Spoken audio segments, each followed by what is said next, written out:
sama càmmiñ tey maa la wool woon fii pour ñu waxtaan ma gis ni temps yi moom yaa tee dëkk bi quoi moo tax ma woo la fi bëgg rek nga jàppale ma ci sama chaîne bi waaw Chaîne Animé TV 221 pour nga waxal ma sa soppee ñu abonné en masse bu ko defee chaîne bi mën a avancé jëm kanam loolu rek laa moo taxoon ma woo la fii de waaw ne temps yi moom gaay moom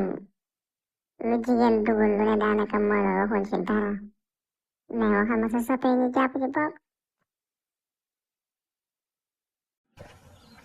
waaw sama càmmiñ Lamin Diolla man li nga wax lépp dégg naa ko